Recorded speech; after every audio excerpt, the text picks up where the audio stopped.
We can start, Prabhuji. Let's start. Okay. Hare Krishna Prabhus. Welcome back to our Founder Acharya Essentials series. Lesson 3 is called Our Srila Prabhupada. On May 11th, 1969, the American counterculture poet Allen Ginsberg met with Srila Prabhupada at the Hare Krishna Temple in Columbus, Ohio.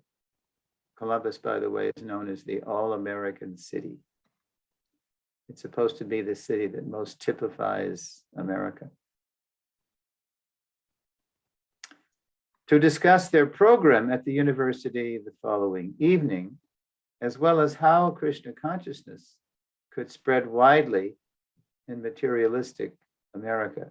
So Ginsberg was a very famous poet, darling of the counterculture, and he had helped Prabhupada at 26 Second Avenue. He had brought many people to the storefront. And now 3 years later, in 1969, here he was in Columbus to have a program with Prabhupada at this big university called Ohio State University. But before the program, he also wanted to talk with Prabhupada about how spiritual consciousness could really spread widely in America. Referring to a prophetic, so he asked Prabhupada, how can we do this? Can Hare Krishna really become widespread and not just in the counterculture? Referring to a prophetic text from the Brahma Vaivarta Purana, Prabhupada assured the poet that people everywhere, quote, will take advantage of Hare Krishna for the next 10,000 years, unquote. Ginsberg had seen Prabhupada rouse crowds to chant Hare Krishna in New York and San Francisco, but the conservative students at the Ohio State University would present a special challenge. In his book, The Hare Krishna Explosion, Hayagriva Prabhu describes what happened on the night of the event.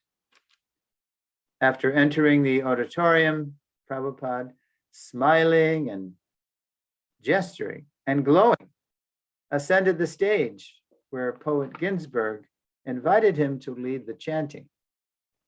Prabhupada started slowly, singing a simple melody, and gradually picked up the tempo while playing hand cymbals.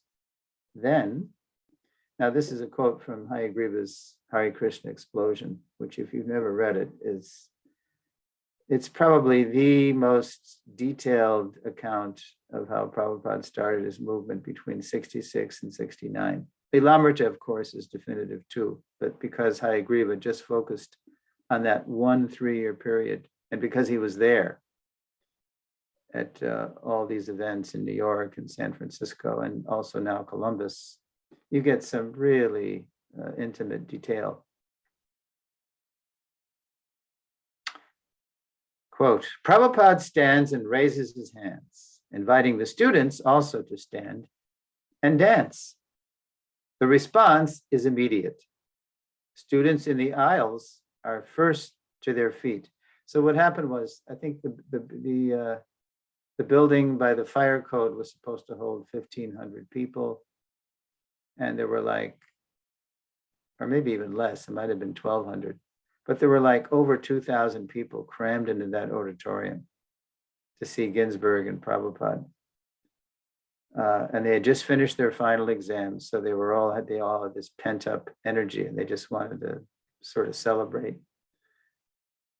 So after all the seats were full, then people began to fill, the aisles. I mean, it was completely against the law, fire regulations, because there was no room to move. Everybody was just packed in there like sardines.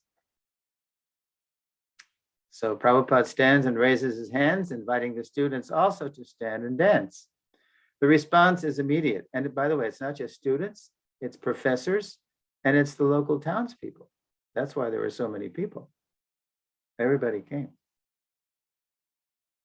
Students in the aisles are first to their feet, then students in the rows and balconies arise. There is little room for dancing. A spontaneous bounce catches hold instead. I think we've all been in kirtans, maybe in Mayapur, like during Gurgaon, when it's shoulder to shoulder, and you can't really move, you can't really dance, but you sort of just blend in with the rhythm of the crowd. You're all kind of like shoulder to shoulder, and yeah, you're bouncing to the rhythm. So it was like that. As Prabhupada bounces on the dais, the students bounce also. As he waves his arms, they wave theirs. He leads them as a maestro conducts an orchestra, until gradually the inherent spiritual rhythm of the mantra itself prevails. The young voices empowered by the mantra, not even knowing the meaning of the words.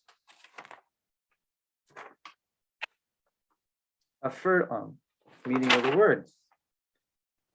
And here's a quote from Ginsburg later.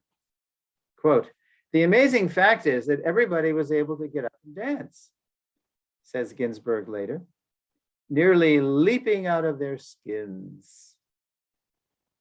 Unquote. Had Prabhupada revealed the Puranic verses directly preceding the 10,000-year prophecy he had mentioned, poet Ginsburg would have likely proclaimed Prabhupada their fulfiller.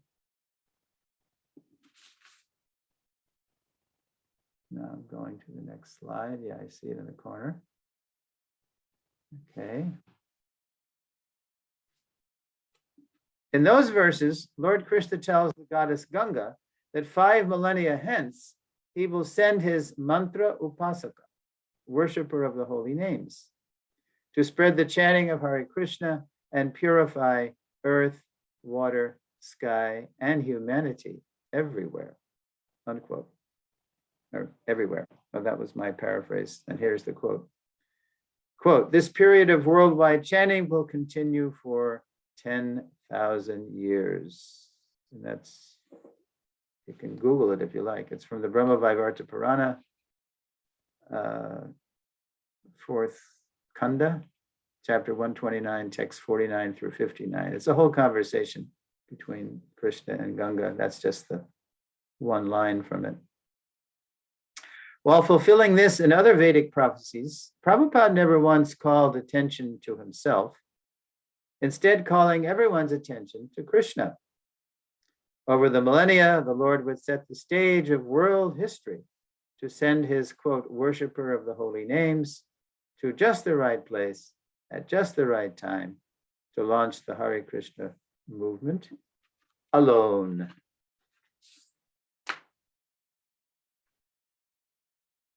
Okay, there's Prabhupada alone in America. Obviously, this shot was taken later because when he was alone, he was really alone and nobody was taking pictures of him. This is like 1965 fall. And he's all alone. When Prabhupada's spiritual master, Srila Bhaktisiddhanta Saraswati Thakur, dispatched the first Vaishnava preachers from India to Europe in the 1930s, he gave them the full institutional support of his Gaudiya mission. But after Srila Bhaktisiddhanta's demise in 1937, the mission's leaders neglected their master's instructions to form a governing body and work cooperatively to spread Krishna consciousness. The infighting that ensued so fragmented the mission that by the time Prabhupada arrived in America to preach in 1965, there was no institution left to support him. In New York City, with almost no friends or funds, Prabhupada nonetheless saw a fertile preaching field in materially prosperous America, where people were spiritually starving and looking to the East for truth. Hopeful of reviving the cooperative spirit that had once galvanized the Gaudiya mission, Prabhupada began writing his now isolated godbrothers, appealing to them to help him seize the time. The following excerpt from one such letter to the mission's former manager is telling. Prabhupada was writing so many letters that fall, and even into the spring of '66. But this letter is especially telling because he wrote it to Bhaktivilas Tirtha Maharaj, who was kind of the person who Bhaktisiddhanta let sort of manage the Gaudiya mission. Kunja Babu, Kunja Bihari was his pre-sannyas name. And he had come from the Ramakrishna mission. Bhaktisiddhanta had recruited him. And he was very good with fundraising and managing like that. So there's Prabhupada all alone in New York. And this is just one excerpt from just one little paragraph from the letter. I came here to study the situation. And I want you to notice I've highlighted in this paragraph different forms of the word cooperate, cooperation, because that's what he's asking for, because that's what Bhaktisiddhanta had asked for. And that's, of course, what Prabhupada asked us to do as he was leaving. So here's the same theme. I came here to study the situation, and I find it very nice.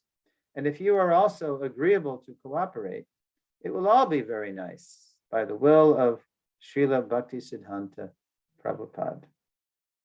That's what I wrote in my script. He says of Srila Prabhupada, and then, of course, he means Bhaktisiddhanta. If you agree, then take it for granted that I am one of the workers of the Sri Mayapur Chaitanya Mutt. That was the mutt that Bhaktivilas Tirtha was in charge of. So, and also it happened to be kind of the flagship mutt in Mayapur for the whole Gaudiya mutt. And of course, when the movement fragmented, there was no more movement, but these different temples, they sort of survived as little islands. And it's still there in Mayapur. Sri Mayapur Chaitanya Mutt. So Prabhupada's saying, I have no ambition for becoming the proprietor of any mutt or mandir, but I want working facilities. So he says, I'm one of the workers of the Sri Chaitanya Mayapur Mutt. I am your man. I'm ready to work. I don't care about position or anything, but I'm here in America, and there's such a fertile preaching field. Everybody's looking to the East for truth, and the Ramakrishna mission is here. They've rebranded themselves as the Vedanta Society, but they're just preaching impersonalism. They're making a good business of these naive Americans who don't know anything about Vedanta. So we need a big building just like they have. We need a skyscraper like they have. And I can I can recruit people, I can manage, but I just need funds. So Bhaktivilas Tirtha was a very good fundraiser. Elsewhere in the letter, he said, I know that by the mercy of Guru Maharaj, Srila Bhaktisiddhanta, you have those Calcutta Marwaris, those Crorpatis, in the palm of your hand. You know how to inspire them. If you can inform them that Sanatana Dharma is now spreading all over the world. Here I am in America. Whatever America does, people copy. So you can inspire them to give Lakshmi, and you have the connections in the government house in Delhi to get those rupees released as dollars. So let's do it. Okay. And of course, it didn't happen. He didn't come through. A quote, servant leader, long before the phrase's time, Prabhupada would still receive no tangible cooperation from his godbrothers. With only the scriptures he translated, annotated, and brought from India to sustain him, Prabhupada endured mostly alone the brutal New York winter that followed, writing letters and translating the Bhagavad Gita. And I was right in that winter too. It was brutal. I was just living 35 miles up the coast in a bedroom community in Stamford, Connecticut, which is like a suburban satellite of Metro New York City. It was wicked. Gee. Okay. And there's Prabhupada just in his, his dhoti and his pointy white shoes. And somebody gave him an overcoat. I think it was maybe somebody from Dr. Mishra's ashram, whom Prabhupada was visiting sometimes. Okay, so Prabhupada was all alone. Now the next section I call From Obscurity to Swamiji. The following spring, Prabhupada relocated to a loft in New York's infamous Bowery district. Rife with derelicts and crime, the district was dangerous, but Prabhupada took the risk to reach young seekers nearby. In the loft, Krishna sent Prabhupada a few regular listeners who came to his aid after his young LSD-crazed loft mate attacked him, forcing him to flee. With the regulars' help, Prabhupada at last secured his own place, a cheap storefront on the city's Lower East Side. Let's take a look at that. Now, this is a collage put together later, but part of that collage is correct, where it says matchless gifts. That was something that the previous owner had kind of a curiosity shop, which he called matchless gifts, full of different knickknacks and things that tourists mainly, could come and pick up. What is incorrect in that picture is it says 26th Avenue. It's 26th Avenue is actually the address. And then to make the whole collage even more anachronistic, well, you have the Statue of Liberty there. That's true. That was in New York City at the time. But look at the Twin Towers. There was no Twin Towers then. Of course, they were bombed. They were wrecked by those airplanes, the terrorist attack in 2011. But this was before that. This is in the 60s. Twin Towers, I think they started building them in the 80s or something. So it's a little goofy, but I liked a lot of the elements in there. And also that little painting of the Panchatattva. Prabhupada had my god sister Jadharani paint that. And eventually it became the first worshipable image in ISKCON, right there in the storefront. So, forced by the non-cooperation of his godbrothers, Prabhupada dropped the attempt to revive his spiritual master's institution, and instead, at 26 2nd Avenue on July 13th, 1966, he officially launched, quote, the International Society for Krishna Consciousness, unquote, a brand new branch of the same Gaudiya Sampradaya. As I think I mentioned before, Prabhupada didn't come to America planning to start any new institution. He wanted to revive the Gaudiya Math, but they couldn't do it.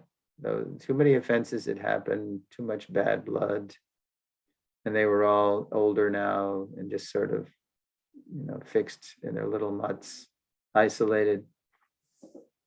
So Prabhupada, he knew he had to make a clean break from that debacle, that Holocaust of the breakup of the Gaudiya Math. So we started a new branch.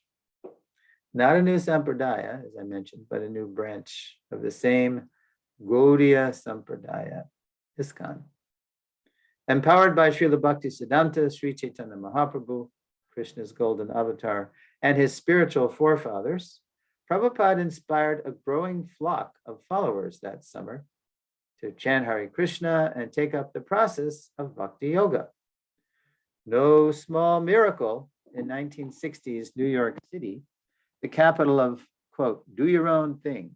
That was the motto of the 60s. Do your own thing, man. He did it by stressing the do's more than the don'ts, the chanting more than the taboos. He had faith that as Krishna filled the consciousness of his young aspirants, they would outgrow their old ways and savor the higher taste of devotional service. And it worked. By late November, after a few groups of devotees had received initiation, one of the earlier initiates approached Prabhupada. Swamiji, what did you say the rules are for this practice? Just what Prabhupada had been waiting to hear, for he knew they would follow the rules only when they were ready.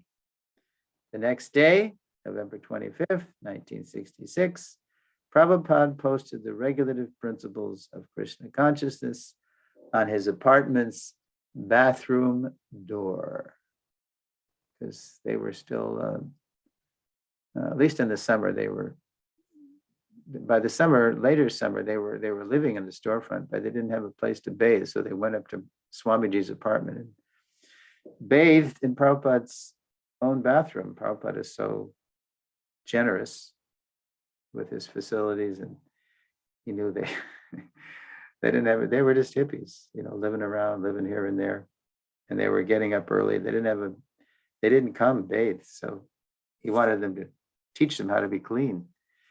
And sometimes he had to stand in line for his own bathroom without complaint. Who else would do that? What sadhu from India would come and put up with that? So that's when he posted that famous sheet of paper that adorns the walls of many an ISKCON temple today with a frame. Prabhupada's handwritten regulative principles. Okay, the next section I call Only He Could Lead Them. So you see where I'm going with this. It starts, he's toiling in obscurity, and from obscurity to Swamiji. And now in 67, we're going to see how it's becoming very clear that only Prabhupada could do what he's doing. Only he could lead them. In January 1967, Prabhupada followed the counterculture trail to San Francisco, where disciples had opened ISKCON's second temple. There he inspired a new wave of devotees to chant Hare Krishna and serve Lord Chaitanya's mission. As in New York, the young aspirants marveled at Prabhupada's pace, a whirlwind of chanting, teaching, worshiping, cooking, public preaching, private speaking, initiating newcomers, and translating scripture during the wee hours while everyone else slept. When Prabhupada returned to New York in April, despite his 70+ years, the pace continued unabated. For his first followers, this was all part of the wonder that was Swamiji. They just took it for granted that he was just some kind of Superman. So it was quite a shock when toward the end of May, Prabhupada suffered a heart attack and stroke. He was their absolute shelter. Now they would have to take care of him. To help Prabhupada recuperate, the devotees brought him to a beach bungalow on the Jersey shore. So below New York City is a state called New Jersey, and there's a famous part of New Jersey called the Jersey Shore. It's a very famous tourist place, and a lot of people live there on the beach, mainly wealthy people. It's very high property value place. But in a place called Long Branch, New Jersey, where coincidentally my parents met way back in the 1940s at the end of World War II, Prabhupada was on the shore in Long Branch, New Jersey. But the weather was gray and blustery, even though it was early June by now. It was uncharacteristically windy and gray. So with the doctor's permission, Prabhupada flew to San Francisco, where the devotees hoped the California sunshine would heal him. To no avail.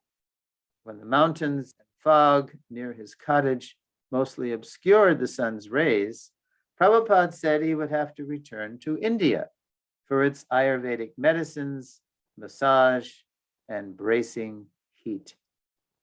Hayagriva explains what happened next. So this is also from the Hare Krishna explosion. Because he went out when Swamiji went from New York to San Francisco, Hayagriva came out there later too. And so Hayagriva, this is his account of a very dramatic incident that happened at the beach on the West Coast, a little place called Stinson Beach, and the bungalow was called El Paradiso. It was in Spanish stucco style. Quote, some of the devotees worried that Swamiji has decided to go to India to leave his body because Prabhupada said, oh, this isn't working. I have to go, I got to go back to India to get my health back. So, but they're worried. They're worried that maybe he'll pass away. And what will they do? Ask him whether during his absence, one of his godbrothers should come to America to assume ISKCON leadership. The minute this question is presented to him, we sense that it is offensive. Swamiji becomes very grave, closing his eyes. Then suddenly we see tears falling down his cheeks. My Guru Maharaj, quote, my Guru Maharaj, he was no ordinary spiritual master, he says, wiping away the tears. He saved me. So it's interesting, Prabhupada saying ordinary spiritual master. A spiritual master, by definition, is not an ordinary man.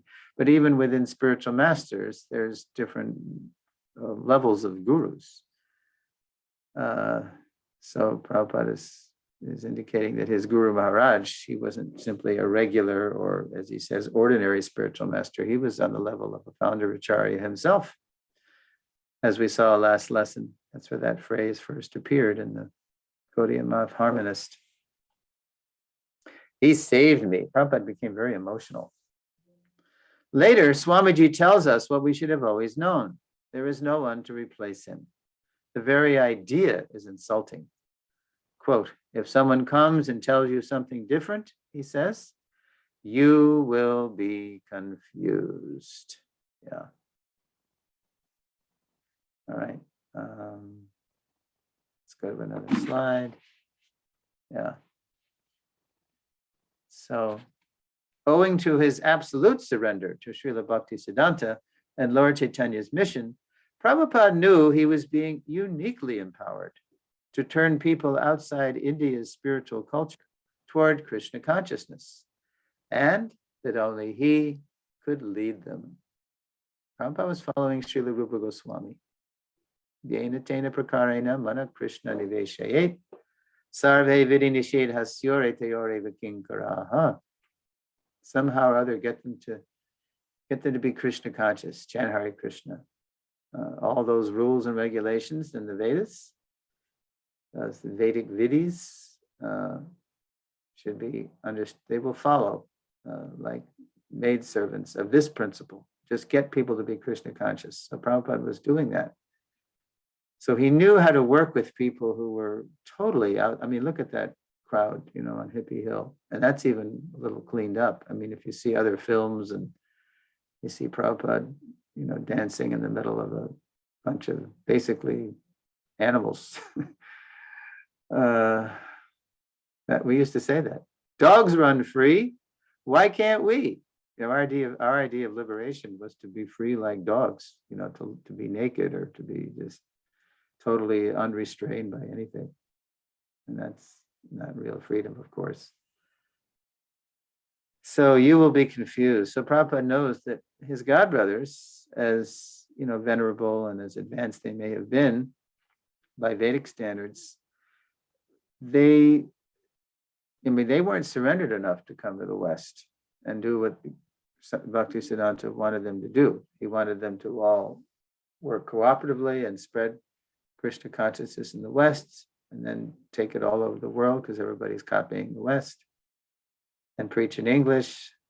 So Prabhupada, he knew how to do it. He was being empowered. Why? By the depth of his surrender.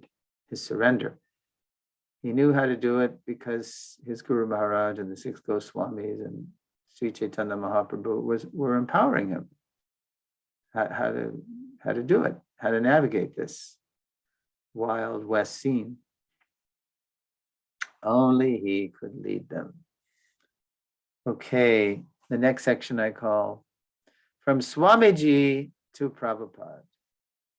Although Prabhupada's uniqueness among contemporary gurus was obvious to his followers, they were still calling him, quote, Swamiji, a rather common address. In the spring of 1968, Krishna revealed an honorific, or a title, more befitting Prabhupada's position. When a devotee learned that the Sanskrit affix ji was a term of endearment, he asked Prabhupada if he could add it to his wife's name, Govinda, and call her Govinda ji. So this happened in Boston. A husband-wife team were serving Prabhupada, and the husband was the husband was the servant, and Govinda was like the secretary. So Gaurasundar says, Swamiji, I've heard that ji is a term of affection, term of endearment. Can I call my wife Govinda ji? So Prabhupada says, no. Actually, ji is a third-class form of address.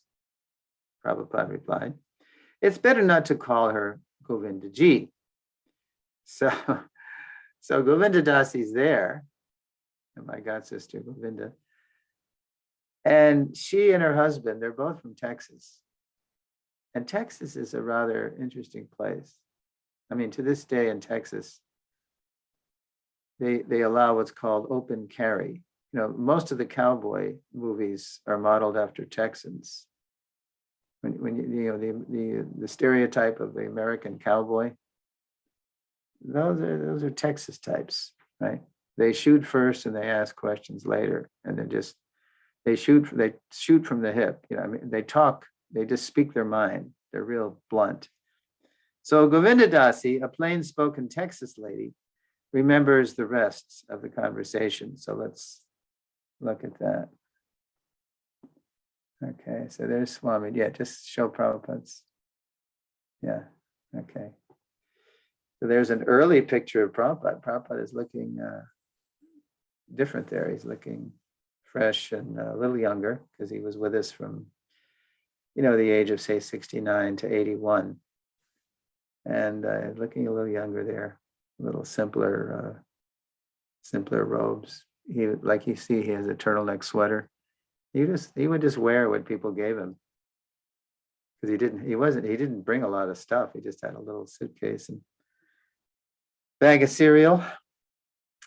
So, okay. So Govinda Dasi, she hears Prabhupada tell her husband, don't call her Govindaji. It's a third-class form of address. So Govinda remembers, this is her memoir.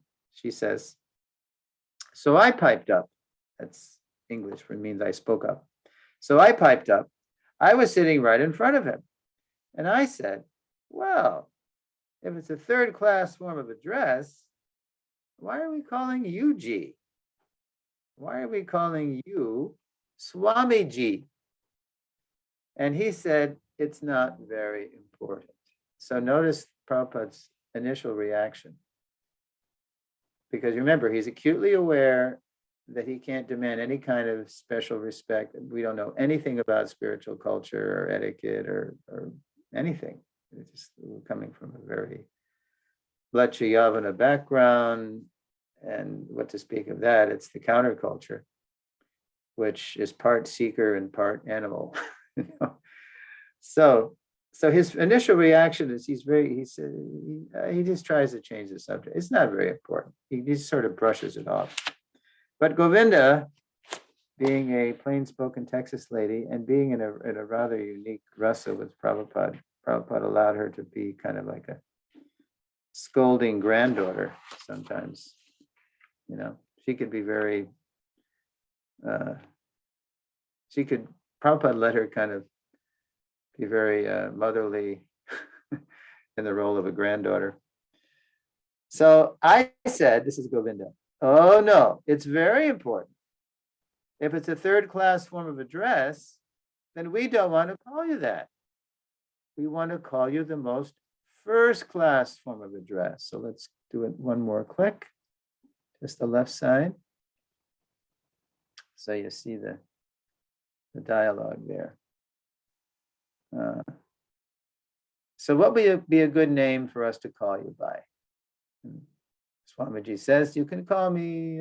So now that he sees it's coming from her, and she really wants it. So he's seizing the moment. This is an opportunity, just like when they asked him, what are the rules to this practice? So then Prabhupada posted the regulative principles on his bathroom door. So now he's seeing, okay, this is a teachable moment. So he starts gradually. So he said, oh, you can call me Gurudev or Guru Maharaj or Prabhupada. Govinda says, well, that's 3. We need 1. So which one is the best? One more click. And then Prabhupada says, let's see. Let me just move the box here.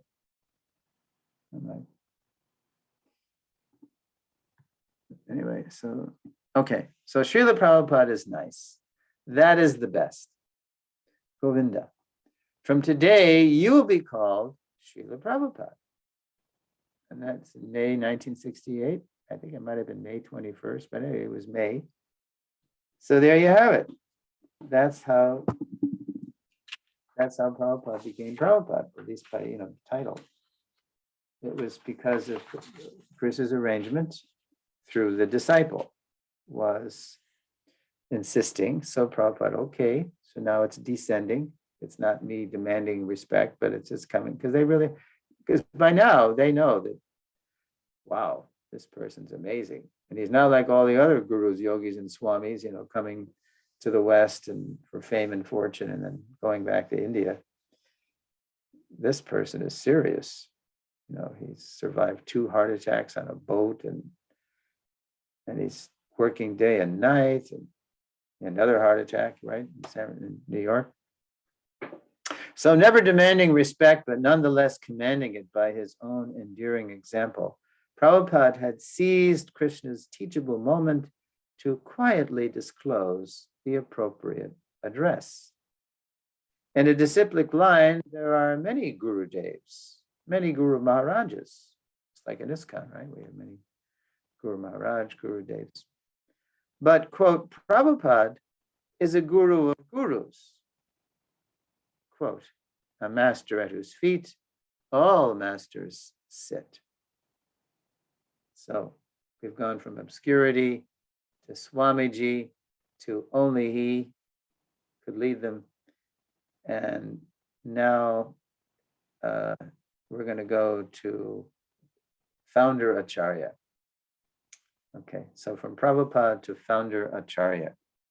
In just 12 years, Prabhupada would circle the globe 14 times, initiate thousands of disciples, and establish the Krishna consciousness movement on every major continent.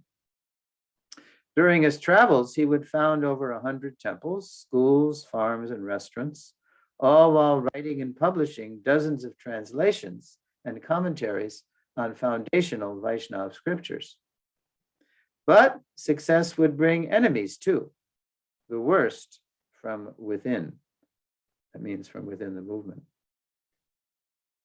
In 1970, after critical remarks by a few of his godbrothers negatively influenced some of his leaders, Prabhupada asked a dozen trusted disciples to help him form a governing body commission, just as Srila Bhaktisiddhanta had requested his disciples, to protect ISKCON and ensure its continuance. On July 28th, a legal document called, quote, Direction of Management listed the GBC members. This is when he created the GBC. GBC members and officially referred to his divine grace, A.C. Bhaktivedanta Swami Prabhupada, as ISKCON's founder Acharya. So there's a photo that Prabhupada liked so much that he told the BBT, you can keep this as a founder Acharya photo. You see, it's very dignified. It actually was taken in 1973 at Bhaktivedanta Manor on the South Lawn. You can still go to the manor and see that patch of grass. And Prabhupada's on a little golden cushion, looking very satisfied, chanting japa with his cane next to him. Shrudakirti is just off camera there, his servant. Yeah, so that Prabhupada liked that as a founder Acharya photo. So Prabhupada created the GBC in July, but bad signs persisted. On one of his books, his ISKCON Press identified the author as simply, quote, A.C. Bhaktivedanta, nearly stripping his name of any spiritual significance. When his new publishing house, the Bhaktivedanta Book Trust, moved into its headquarters, Prabhupada saw nothing on the building identifying the organization's name or founder. And when some of his temple presidents wrote him on their own stationery, Prabhupada had to tell them to write him on official temple stationery, displaying his full name and founder Acharya title. And for good reason. One day, a non-complying temple president secretly sold the temple, collected the money, and disappeared. He, not ISKCON, had been the legal owner. So that was a big shock when that happened. After the last incident in the summer of 1974, Prabhupada drafted an amendment to his earlier management document, including a strongly worded statement about his position and authority as ISKCON's founder Acharya. So this is an amendment to that earlier direction of management document. And both documents are in the Vedabase, Bhaktivedanta Vedabase. So here's the amendment. Quote, it is declared that His Divine Grace, A.C. Bhaktivedanta Swami Prabhupada, is the founder Acharya of ISKCON International Society for Krishna Consciousness. He is the supreme authority. So Prabhupada had said that in that direction of management document, but he didn't really spell out what that meant. He just said it. So here, now he's spelling it. What does this mean, founder Acharya? He is the supreme authority in all manners of the society. His position cannot be occupied by anyone else, and his name and title must appear on all documents, letterheads, publications, and buildings of the society. And today we could say websites too, in the digital age. Prabhupada must be displayed prominently as our leader, living still in sound, our foundational spiritual master and guide. So that was officially, legally added to that on July 22nd, 1974. Now, interestingly, that same summer, even as Prabhupada was reasserting his supreme position in ISKCON, legally, while translating the Sri Chaitanya Charitamrita, he also reasserted his and his followers' fidelity to Srila Bhaktisiddhanta and Lord Chaitanya's mission. Okay, so I'm hearing somebody in the background there. Okay, please mute. Yes. Okay, we're just about at the end. So this is what I'm going to close with is an excerpt from a purport to CC Adi 1084, and this is Prabhupada identifying us all in ISKCON as followers of Bhaktisiddhanta and the whole Gaudiya Sampradaya. Quote, as members of the Krishna consciousness movement, we belong to the family or disciplic succession of Saraswati Goswami, and thus we are known as Saraswatas. Obeisances are therefore offered to the spiritual master as Saraswat Deva. So you're going to, starting with that, you're going to hear all of Prabhupada's pranam mantra in little sections appear in this purport excerpt. Or a member of the Saraswat family, Namaste Saraswate Deve. whose mission is to broadcast the cult of Sri Chaitanya Mahaprabhu, Gauravani Pracharane, and to fight with the impersonalists and voidists, Nirvishesha Shunyavadi Paschat Yadesha Tarini. And that's, you can read it in CC Adi Lila 1084 purport. Now, Prabhupada, he was hopeful that if his followers would do as he was doing, keeping his movement connected to its spiritual roots while creatively fulfilling Lord Chaitanya's desires, it would survive, ISKCON would survive the ravages of time and eventually carry Krishna consciousness to every town and village on the earth. Okay, so thank you for listening, Prabhus. I'll be very happy now to receive your questions and comments and try to relate those questions and comments to the points in the lesson. All righty. Hare Krishna. Thank you so very much, Prabhuji. Right. And this whole sequence you have done, Prabhuji, is very, very nice.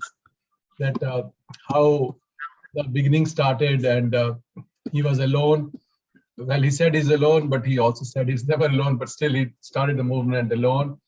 And from there to Swamiji, and from Swamiji to seeing that only he can lead. And, and that very touching, time. I think in Mukund Maharaj's book is there, that whole incident. It is one of my favorite, Prabhupada pastime to read and imbibe that we grasp that what a personality has walked among us, Prabhuji. And from there to, being called Prabhupada, even now many wonder sometimes that, and then we see that how he remained humble. He didn't say, G is third class for my own self, but to a disciple he's saying that don't call each other G, it is third class.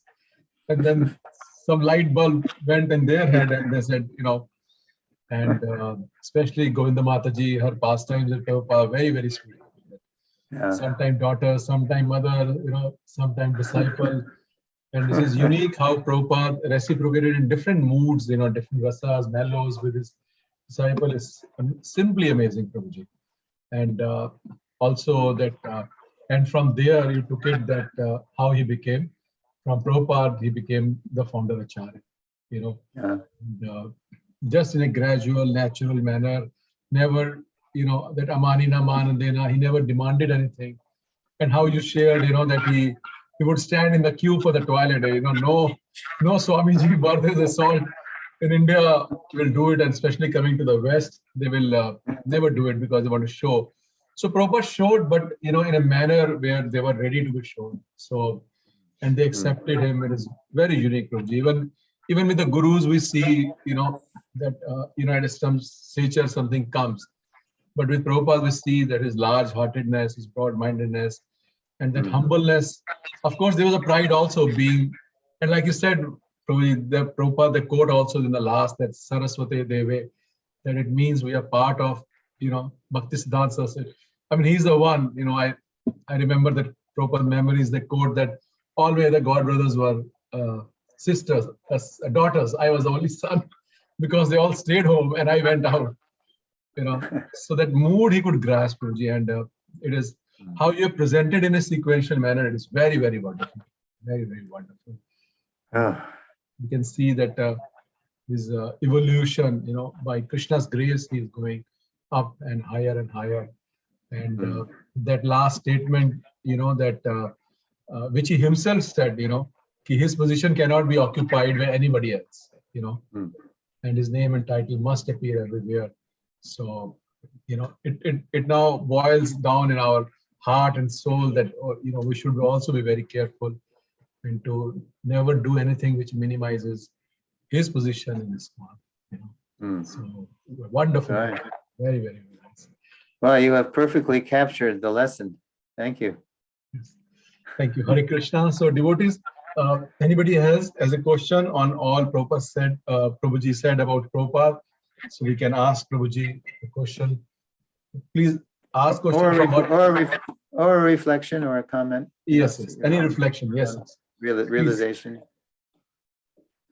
Hare Krishna Prabhuji. I had one. Thank you so much for the wonderful session, first of all. And I just wanted to thank you. And like Girash Prabhu already said that in such a wonderful manner you have like presented it out. And I really like that last picture of Srila Prabhupada, the picture of founder Acharya. I am really very attached to that picture somehow. I have it in my room as well, and just at the back, the same picture. And Oh, good. they just got some time back, and I really like that. And Prabhu, I had one question that like you also mentioned that about uh, like as the movement grows there would be enemies, but the worst would be from within. So what are the things that we have to be careful about in future as well, and what exactly is the meaning, if you could just reflect back? Okay, so your question is, as the movement grows and expands, how can we remember Prabhupada's warning that, because he would say nothing can actually stop you externally. Correct. Krishna consciousness is within everyone, and just like the Kazi couldn't stop Lord Chaitanya, so no government or no anything can stop us. So yeah, but still we have to be prudent, even in the way we handle the externals. For example, right now there's this whole tragic conflict in the Ukraine, and so devotees are there. I don't know if you've seen the latest video, but devotees are there. The latest I saw was the devotees are in the western part of Ukraine, where it's a little safer. But doing food for life, or food for all. It's the UK version of food for life, and is called Food for All. This devotee Parashuram, he's really an inspiration. He's gotten so many awards. Anyway, they're there. If you've seen the video, and one part of the video, they're driving to another place to do in some village where the people couldn't even come because they were so remote. They didn't have any vehicles, but they had to go in a roundabout way, because the way they were going straight, they got a report that the Russians are missiling, they're bombing the place. So I mean, these devotees, they're right in a war zone, and they're boldly going to distribute Prabhupada's compassion in the shape of prasadam, and sometimes even clothes. They give the people and just, sweet words, just making them feel that don't worry, God is helping you. You will get through this. So it's very important that the devotees, especially inside the conflict, they appear neutral, because if the aggressors think that we're on the side of the people who are contradicting their narrative, that this is just some kind of liberating, that's Putin's narrative, right? That we're liberating the Ukrainians from some Nazis who are controlling the government, which is absurd. And that all this talk of war crimes and atrocities, it's all fake news, it's all staged. It's not true at all. It's actually happening. They're doing the atrocities. So anyway, we have to, even though that's true, we have to not do anything which is going to make them, stop our service over there. Yeah, so like Naranjan Swami, he's the GBC over there for the Ukraine, and he was saying in a recent video, in the beginning, I let the devotees stay in these cities, in Kiev, in Kharkiv, and other hotspots where they were being attacked. But now that they're showing that, the Russians showing they have no disregard. They're targeting civilians. They have no disregard for the rules of engagement. They're just viciously attacking innocent people. That's not even military targets sometimes. So Niranjan Swami said, I had to beg the devotees, please leave the temple now. This is the time, when they might, if they come in to where you are, they'll just butcher you because they don't care. They're just, they're mad. They're frustrated that that the war isn't going according to Putin's plan. They thought it was going to be a cakewalk, just like in the Crimea in 2014. Okay, so we have to be careful how we deal with the authorities. I'm giving you an extreme example of so-called authorities. But yeah, just like in the Gaudiya Math, there was that immediate scramble for who was going to take over and be the leader. When it was just the opposite of what Bhaktisiddhanta said to do: form a GBC, work cooperatively, keep initiating disciples. So I think the best inoculation or vaccination against that kind of infighting is prayer, to keep that false pride which has gotten us into the material world in the first place, through good sadhana and prayer, that we can actually at least taste something of that Trinadapi Sunichena mood, which will keep us from clamoring for position or adoration or distinction, and keep our founder Acharya really, in the center of our ISKCON culture. Otherwise, envy comes in, and desire for position, as Bhaktisiddhanta confided to Prabhupada. They have become mad after the stones and bricks and the marble. If you ever get money, print books. So yeah, Prabhupada's example. I think just by being absorbed in Prabhupada's mood, his life, teachings, mood and mission, his pastimes, that's the inoculation, against our the false pride that haunts us all, that desire for, honor and respect and whatever our Maya is. Money, adoration, especially from the opposite sex. That's, all these other gurus and swamis and yogis. In time, they succumbed, to that adoration. And they were caught in compromising positions with their secretaries, et cetera, et cetera. So let us be absorbed in our beloved founder Acharya, and that will protect us. Good question. Thank you so much, Prabhuji. Hi. Hare Krishna. Devotees, do we have any other question on what we heard, from Prabhuji today?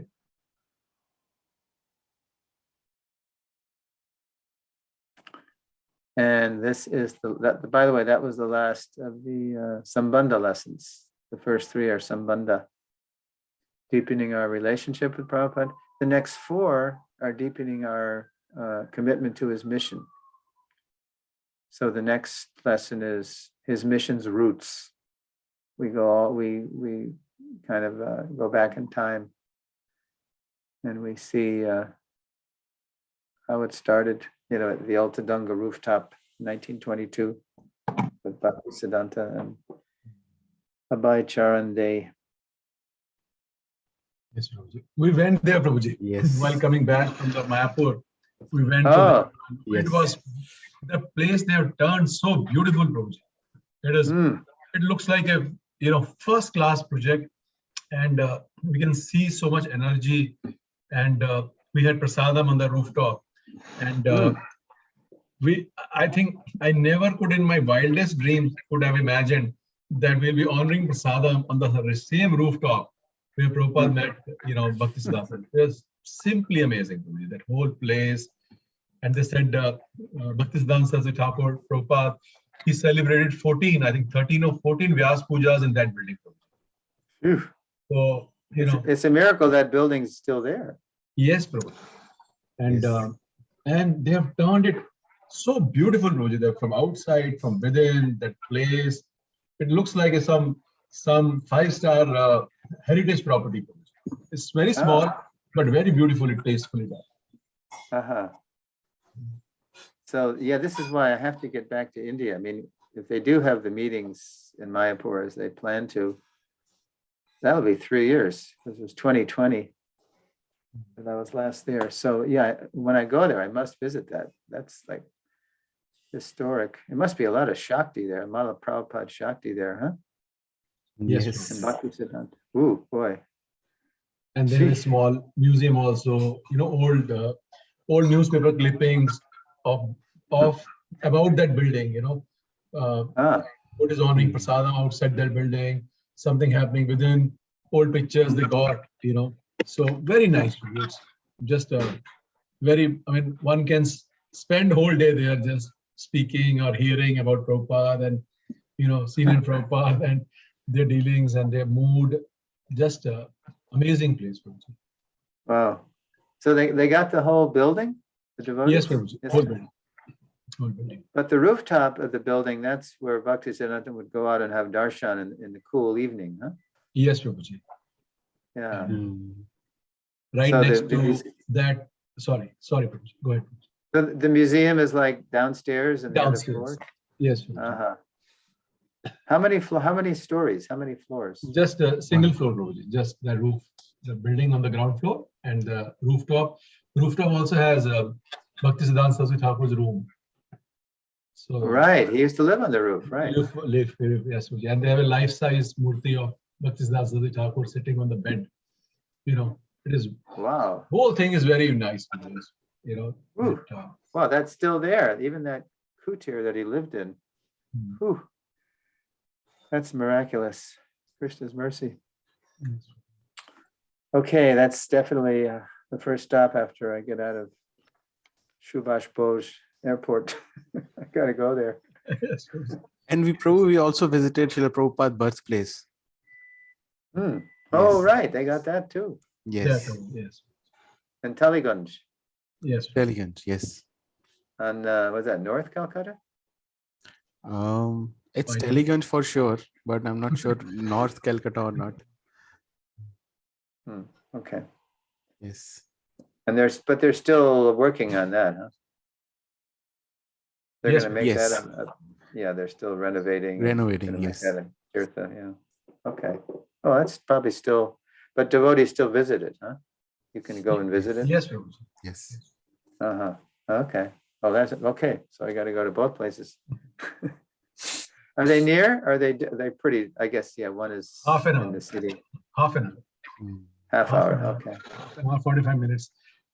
Depending upon Calcutta traffic, could be Odd hours, it's early. more also. Uh-huh. Just take a taxi. Yes. Okay. Prabhuji. Okay, so yeah, tune in next week for his mission's roots. This is really it's another history lesson.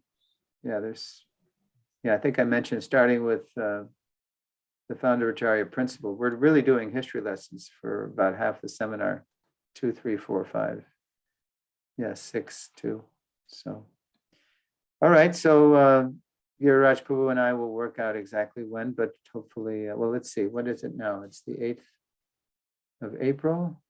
So we'll just see by the calendar what's convenient. All right.